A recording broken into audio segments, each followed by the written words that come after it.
I got nothing for the intro, so I thought I'd just be like, shoot my webbing. I don't actually have. It'd be really sweet if I had web shooters.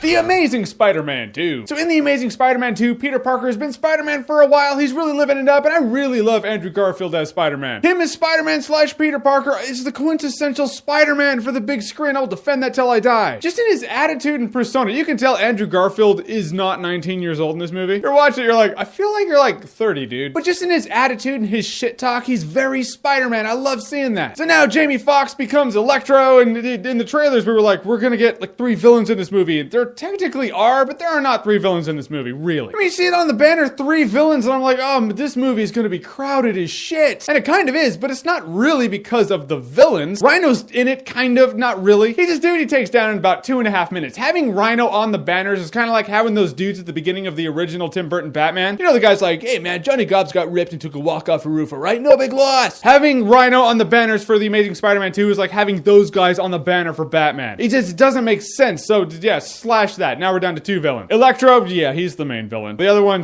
isn't in it much, so really it's like 1.5 villains in the movie. Electro was really cool. Jamie Foxx was good as Electro. I love the way Electro looks. His skin's all see-through and blue and electrical. I was looking at him, I was like, I feel like I can see through your skin. That's awesome. I love things that just look unique and original and interesting, and that was very cool. Speaking of things that look cool, this movie looks really cool. Spider-Man's doing his Spider-Man-ish stuff. That's my favorite part of the movie, is when you're watching, he's just doing the Spider-Man-ish stuff, swinging around. Even when he's free-falling, he's dropping from God knows how he got that high. His suit's rippling like he's really doing a free fall. But ultimately, it is a movie about Peter Parker more than Spider-Man. And that didn't necessarily bother me in this movie, but there were moments where I was like, this movie's dragging on. When I first heard this movie's gonna have 3 villains, I was like, it better be long enough, and I found out this movie's 2 hours, 20 minutes long. I was like, okay, it's long enough for 3 villains, I guess. Still gonna feel crowded, but it's long enough. But there are not 3 villains that share equal time in the movie. It really is one central villain, and that's 2 hours and 20 minutes of that. Which could work, but this movie just didn't work as well as I wanted it to work for that. Most of the movie revolves around Peter Parker and Gwen Stacy's will they, won't they, are they not? The love thing that they have going on, which is fine, I imagine, is Spider-Man. He's gonna have a complicated love life. But I feel like that could have been condensed. Like, example, at the end of The Amazing Spider-Man, it ends off, he's like, Gwen, I can't date you. And then it ends with him hinting that they could maybe. And then at the beginning of this movie, they're dating again. And then he breaks it off. And then it's just this back and forth thing. I feel like you could have had him break it off at the end of The Amazing Spider-Man 1. And then when he's struggling with it halfway through this movie, have him date her again and then have that be that. This on again, off again thing just really, I was like,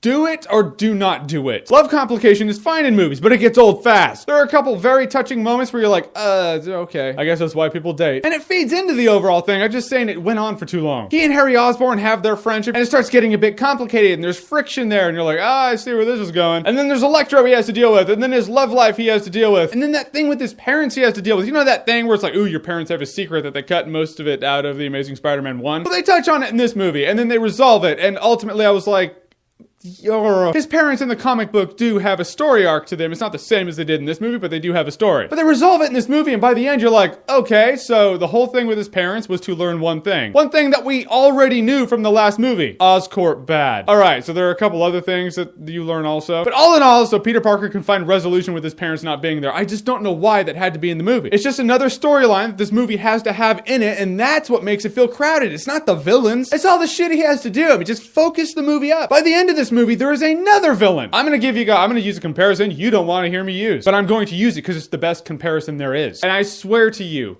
Venom in Spider-Man 3 had more screen time than the villain at the end of this movie had. And they shoehorned him in here to set up for the Sinister Six thing that they want to do with the other movies. I get that. I'm just saying that was the straw right there. I was like, alright, this movie's basically set up for the next movie. I know it feels like I'm really bitching about this movie, but these are the things I need to address. I will say this movie has really deep contrast. What I mean by that is for every scene that I loved, and I will use the term love, there are scenes that I loved in this movie. I'm watching, I'm like, I love that. That is great. That's emotional. They're killing it. There's another scene or thing or execution or concept that I hated. I was like, that's sloppy, that's stupid. Why did they do it that way? In the end, The Amazing Spider-Man 2 is fun. It's a fun movie. It wasn't as good as I wanted it to be. I wanted this to be like movie of the year. I wanted this to be the quintessential Spider-Man experience. Andrew Garfield's great as Peter Parker / Spider-Man. Gwen Stacy's great. They're great together. Dane DeHaan is great as Harry Osborn. There is a part near the end of this movie. It is my favorite part of the movie. It's like one of those things that makes the movie for me. The movie was exciting. It looked great. All the cool Spider-Man-ish things you're gonna like. The cool Spider-Man-ish things. I will say The Amazing Spider-Man 2 is a good time, no alcohol required. I'll do a spoiler video where I touch more on the things I liked and did not like. I can't do that yet, but time in time. So The Amazing Spider-Man 2, have you seen it? What did you think about it? And did you like it more than The Amazing Spider-Man 1, or did you like 1 more than 2? Whatever you think, comment below, let me know. And as always, if you like what you've seen here and you want to see more, click right here to see more.